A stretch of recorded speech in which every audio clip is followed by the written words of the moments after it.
Welcome to this tutorial. Previous class में हमने पढ़ा था डीएनए। तो डीएनए के जो बेसिक फीचर्स होते हैं वो मैंने आपको बता दिए थे। अब हम शुरू करेंगे। हाँ, उसके अलावा हमने पढ़ाया था कि जो गुणसूत्र होते हैं, क्रोमेटिन होते हैं, वो कितने प्रकार के होते हैं। तो हमने बताया था कि कोशिका के केंद्रक में धागे नुमा पतली टेढ़ी मेढ़ी संरचनाएं पाई जाती हैं जो जालिकावत होती है। उन्हें क्या कहते हैं? क्रोमेटिन। या इंटरफेज में ये धागे नुमा टेढ़ी मेढ़ी जालिकावत संरचनाएं कहलाती है क्रोमोनिमेटा। और डिवीज़न के वक्त ये जो धागे नुमा संरचनाएं होती है, ये धागे नुमा संरचनाएं संघनित हो जाती है और मोटे धागे नुमा संरचनाएं बना लेती है। तब इनको क्या बोलते हैं? क्रोमेटिन।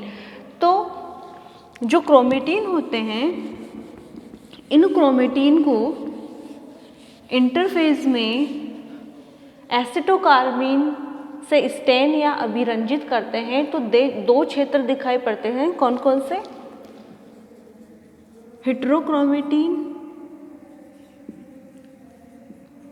And euchromatin.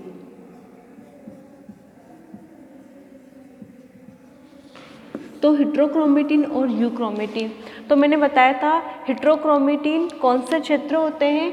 ये अत्यधिक संघनित व अत्यधिक कुंडलित क्षेत्र होते हैं। जबकि यूक्रोमेटिन कौन से क्षेत्र होते थे? कम संघनित व कम कुंडलित क्षेत्र होते थे। और यह क्रोमेटिन के संघनित स्थानों पे पाए जाते थे और ये क्रोमेटिन के असंघनित स्थानों पे पाए जाते हैं। फिर क्या था? ये गहरे अभिरंजित क्षेत्र होते हैं, ये हल्के अभिरंजित क्षेत्र होते हैं। फिर मैंने बताया था कि इनमें क्रॉसिंग ओवर की आवृत्ति कम होती है और इनमें क्रॉसिंग ओवर की आवृत्ति अधिक होती है। फिर मैंने बताया था ये कार्य की दृष्टि से कम एक्टिव होते हैं और ये कार्य की दृष्टि से अधिक एक्टिव होते हैं। उसके अलावा मैंने बताया था कि इनके अंदर बाह्य या वातावरणीय कारकों का प्रभाव अधिक होता है और इनमें बाह्य वातावरणों का प्रभाव कम होता है। और उसके अलावा आयु, ताप, लिंग आदि का प्रभाव भी कम होता है। मीन्स ये कारक होते हैं आयु, लिंग और उसके अलावा तापमान। ये सभी बाह्य कारक होते हैं जिनका प्रभाव इनमें कम होता है और इनमें ज़्यादा होता है। मैंने एक चीज़ बताई थी कि क्रॉसिंग ओवर की जो आवृत्ति होती है, फ्रीक्वेंसी होती है, वो हेटेरोक्रोमेटिन में कम होती है और यूक्रोमेटिन में ज़्यादा होती है। तो हेटेरोक्रोमेटिन में वो ज़्यादा क्यों होती है? क्योंकि वो अत्यधिक संघनित और कुंडलित क्षेत्र होते हैं, जिस कारण कोई जीन वहाँ आके जुड़ेगी नहीं, उसे स्थान नहीं मिलेगा, तो उसमें क्रॉसिंग ओवर होगा ही कैसे? मीन्स जीन का विनिमय होना कम पॉसिबल हो जाता है या उसकी पॉसिबिलिटीज़ कम हो जाती है और इसमें आसानी से क्रॉसिंग ओवर या जीन विनिमय हो सकता है। फिर देखना आप, इसके जो डीएनए होता है, यूक्रोमेटिन का जो डीएनए होता है या डीएनए वाला पोर्शन होता है, इसके अंदर फ्रीक्वेंसी, जो डीएनए रेप्लिकेशन की फ्रीक्वेंसी होती है, वो फ्रीक्वेंसी या डीएनए रेप्लिकेशन इसमें कम होता है और इसमें ज़्यादा होता है। तो ये बेसिक डिफरेंस मैंने आपको बताया था। अब देखो आप,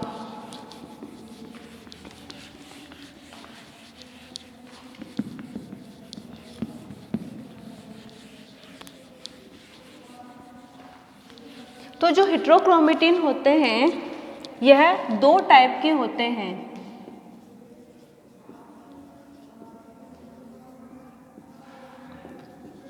कौन कौन से? वैकल्पिक,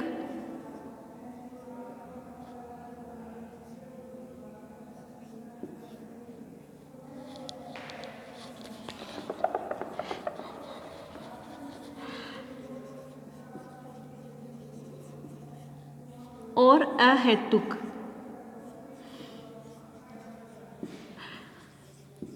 जो कि हेट्रोक्रोमेटिन होते हैं वो दो प्रकार के होते हैं, वैकल्पिक एवं अहेतुक, इन्हें बोलते हैं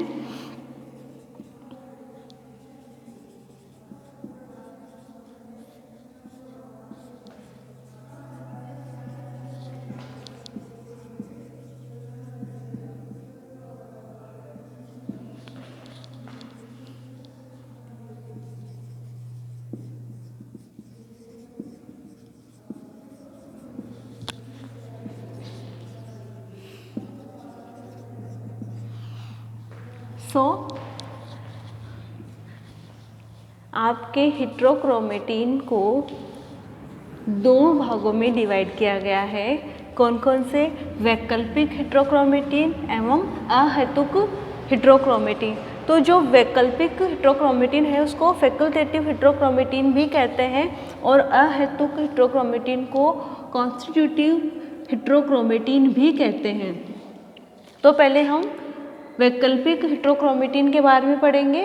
तो ये जो हेट्रोक्रोमेटिन होते हैं या वैकल्पिक हेट्रोक्रोमेटिन होते हैं, ये गुणसूत्र की या क्रोमेटिन की अस्थायी व निष्क्रिय अवस्था होती है। तो वैकल्पिक हेट्रोक्रोमेटिन की बात करेंगे तो सबसे पहला पॉइंट क्या आना चाहिए कि यह गुणसूत्र की अस्थायी या निष्क्रिय अवस्था होती है। फिर इसमें क्या आएगा कि गुणसूत्र युग्म में से या क्रोमेटिन पेयर में से एक आंशिक या पूर्ण रूप से हेट्रोक्रोमेटिक हो जाता है। तो फर्स्ट पॉइंट तो क्या होगा कि हेट्रोक्रोमेटिन का वैकल्पिक प्रकार या फैकल्टेटिव हेट्रोक्रोमेटिन क्या होंगे कि ये गुणसूत्र की अस्थायी व निष्क्रिय अवस्था होती है। उसके बाद में गुणसूत्र के युग्म में से एक आंशिक या पूर्ण रूप से हेट्रोक्रोमेटिक हो जाता है। उसके अलावा क्या होता है इसमें कि बार बॉडीज का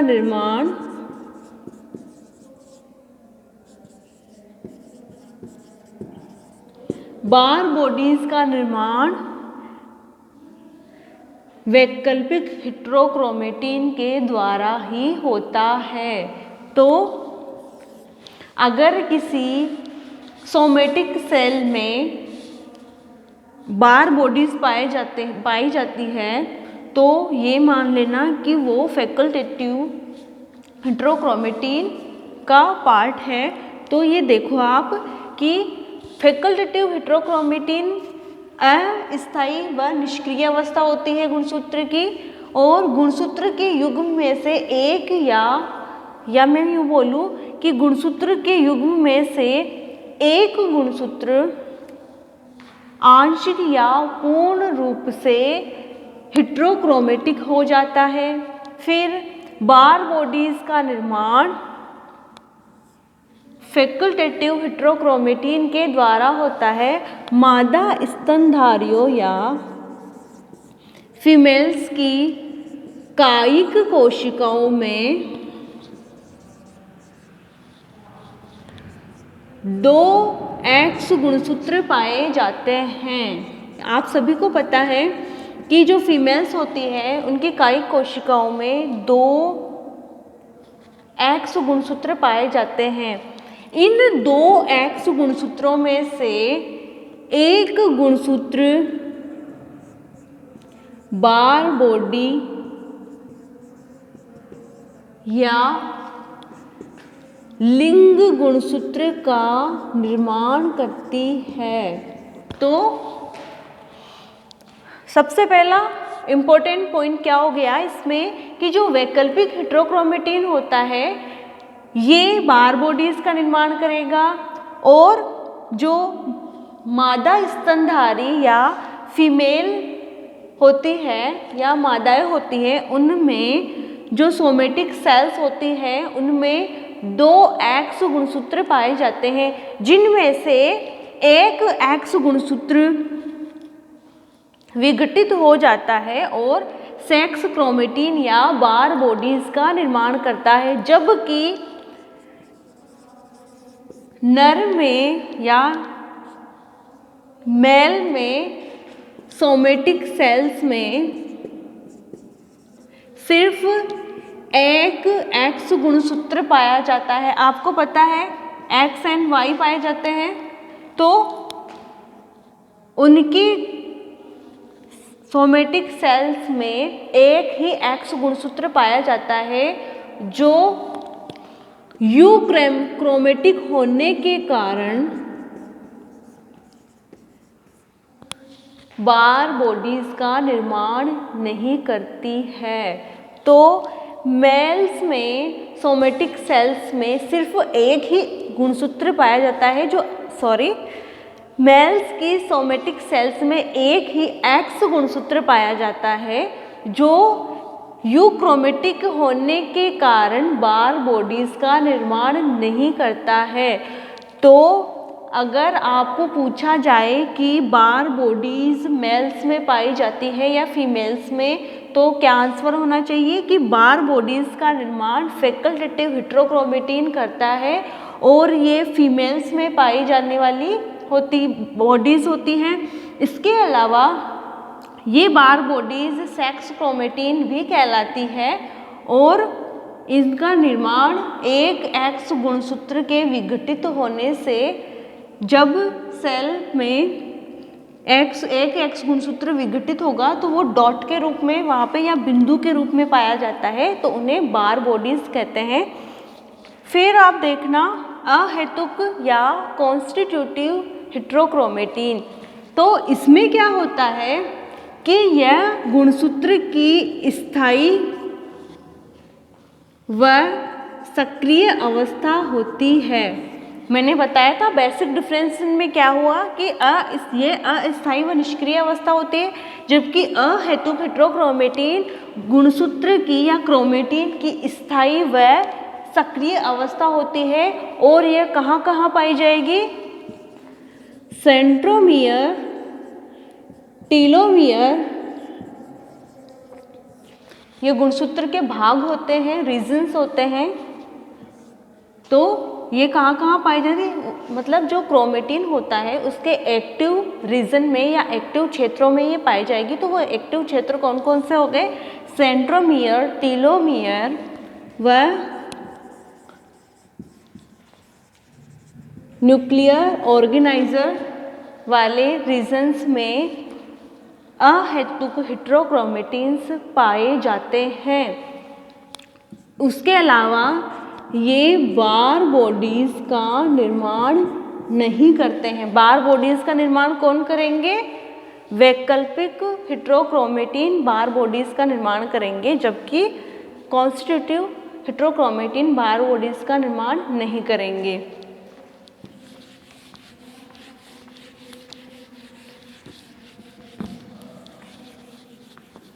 फिर हम पढ़ेंगे आपके न्यूक्लियोसोम मॉडल। तो आपके शॉर्ट क्वेश्चन क्या क्या आ सकते हैं? एक तो आपके पूछेंगे कि हेटेरोक्रोमेटिन एवं यूक्रोमेटिन में अंतर बताइए, या हेटेरोक्रोमेटिन और यूक्रोमेटिन को विभेदित कीजिए।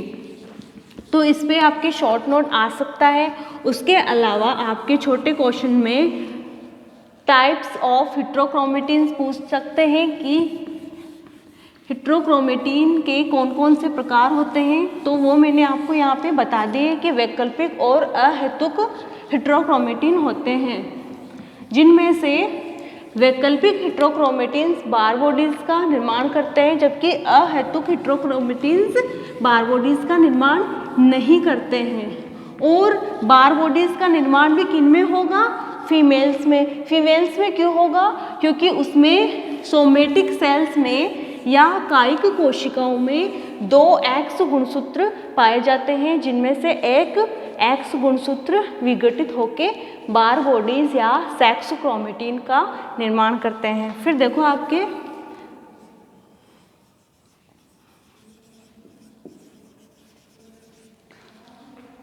Nucleosome model.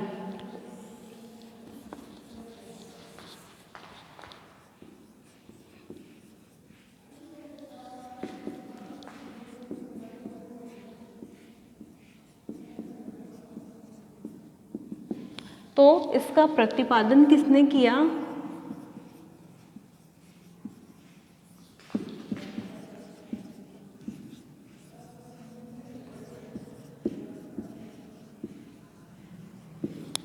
तो न्यूक्लियोसोम मॉडल का प्रतिपादन या ये किसके द्वारा दिया गया?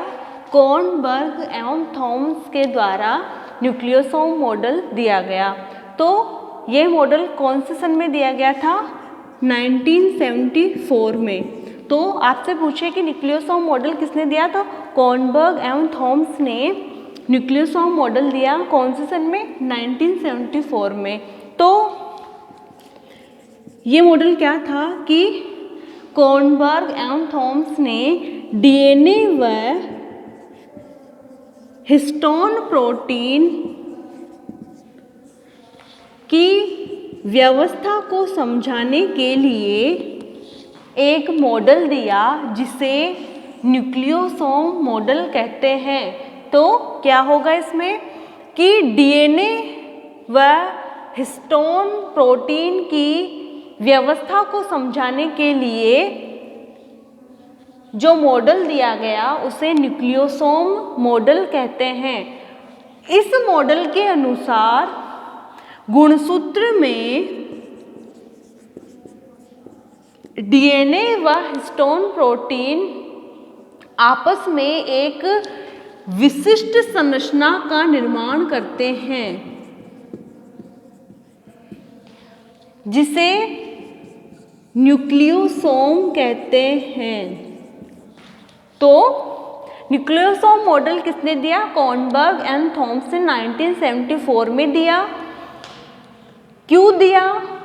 कि डीएनए व प्रोटीन की व्यवस्था को समझाने के लिए या डीएनए व हिस्टोन प्रोटीन की व्यवस्था को समझाने के लिए थॉमस एवं कॉर्नबर्ग ने एक मॉडल दिया जिसे न्यूक्लियोसोम मॉडल कहते हैं। इस मॉडल के अनुसार गुणसूत्र में डीएनए व हिस्टोन प्रोटीन आपस में जुड़कर एक विशिष्ट संरचना का निर्माण करती है। इस विशिष्ट संरचना को न्यूक्लियोसोम कहते हैं। इस न्यूक्लियोसोम को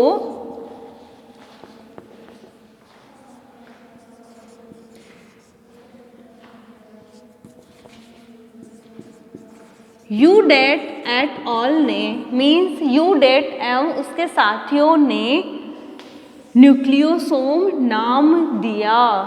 तो गुणसूत्र में डीएनए व हिस्टोन प्रोटीन की व्यवस्था को समझाने के लिए कॉर्नबर्ग एंड थॉमस ने 1974 में एक मॉडल दिया। यह मॉडल क्या कहलाया? Nucleosome model. तो गुणसूत्र में डीएनए व हिस्टोन प्रोटीन आपस में मिलकर एक विशिष्ट संरचना का निर्माण करते हैं। इस विशिष्ट संरचना को न्यूक्लियोसोम कहते हैं और इस न्यूक्लियोसोम को बाद में न्यूक्लियोसोम मॉडल नाम किसने दिया? यूडेट एवं उसके साथियों ने न्यूक्लियोसोम मॉडल नाम दिया। अब देखो न्यूक्लियोसोम की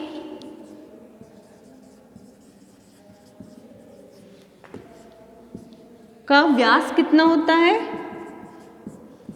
110 एंगस्ट्रॉम व उसकी लंबाई 60 एंगस्ट्रॉम। तो अगर कोई पूछे कि न्यूक्लियोसोम का व्यास कितना होता है तो 110 एंगस्ट्रॉम होता है और लंबाई क्या होती है? 60 एंगस्ट्रॉम। तो न्यूक्लियोसोम एक्चुअल में क्या है कि यह गेंदनुमा संरचना होती है। इस गेंदनुमा संरचना का निर्माण डीएनए व प्रोटीन करते हैं। इस गेंदनुमा संरचना जिसे न्यूक्लियोसोम कहते हैं, इसका व्यास 110 एंगस्ट्रॉम होता है और इसकी लंबाई 60 एंगस्ट्रॉम होती है। और इस न्यूक्लियोसोम का निर्माण हिस्टोन प्रोटीन व डीएनए करती है। और इसमें पाई जाने वाली हिस्टोन प्रोटीन 5 प्रकार की होती है। और वो 5 प्रकार कौन कौन से होंगे? H2A, H2B, H3, H4। तो 4 प्रोटीन तो ये हो गई। और एक विशिष्ट प्रकार की प्रोटीन होती है जिसे बोलते हैं H1 प्रोटीन। और अधिकतर प्रजातियों में पाई जाने वाली ये चारों प्रोटीन एक समान होती है, लेकिन H1 प्रोटीन विशिष्ट ऊतकों में ही पाई जाती है। तो न्यूक्लियोसोम एक गेंदनुमा संरचना होती है जिसका व्यास 110 एंगस्ट्रॉम होता है और लंबाई 60 एंगस्ट्रॉम होती है, जिसका निर्माण हिस्टोन प्रोटीन व डीएनए के द्वारा होता है। इसमें हिस्टोन प्रोटीन 5 प्रकार की होती है, H2A, H2B, H3, H4 एवं H1 प्रोटीन। जो 4 प्रोटीन है कौन कौन सी? H2A, H2B, H3 and H4। ये चारों प्रोटीन सभी सजीवों में या सभी प्रजातियों में एक समान होती है, लेकिन H1 प्रोटीन विशिष्ट ऊतकों में ही पाई जाती है। इस प्रकार न्यूक्लियोसोम का निर्माण डीएनए डुप्लेक्स, इसे डीएनए डुप्लेक्स क्यों कहा? क्योंकि डीएनए की 2 चेन्स इसका निर्माण करती है। तो इस विशिष्ट संरचना का निर्माण डीएनए डुप्लेक्स व हिस्टोन ऑक्टामर करते हैं। Octamer means 8 histone protein. कौन कौन से हिस्टोन प्रोटीन हो गए? 2 H2A के मॉलिक्यूल्स, 2 H2B के मॉलिक्यूल्स, 2 H3 के और 2 H4 के। तो इसका निर्माण हिस्टोन ऑक्टामर व डीएनए डुप्लेक्स करते हैं।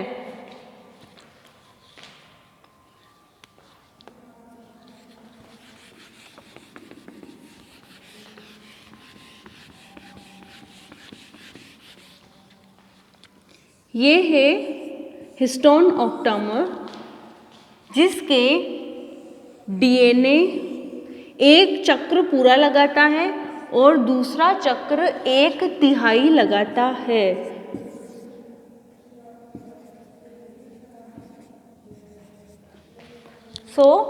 न्यूक्लियोसोम एक गेंदनुमा संरचना होती है जिसका निर्माण डीएनए डुप्लेक्स व हिस्टोन अष्टक करते हैं। ऑक्टामर मीन्स अष्टक।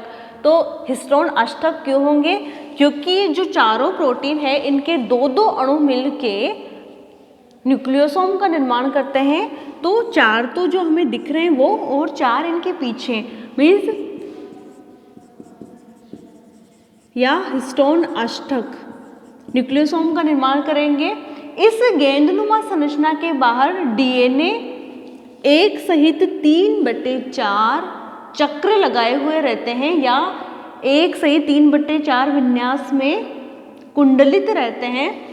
जैसे कि ये डीएनए का एक पूरा कंप्लीट चक्र लगता है, उसके अलावा जो दूसरा चक्र लगता है वो 3/4 चक्र लगा हुआ होता है।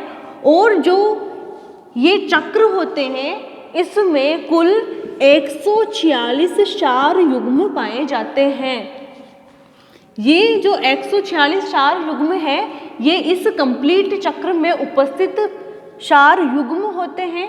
इसके अलावा न्यूक्लियोसोम आपस में फिर से कुंडलित होते हैं और फिर से कुंडलित होने के बाद में ये एक विशिष्ट संरचना का निर्माण करते हैं जिसे कहते हैं सोलेनोइड।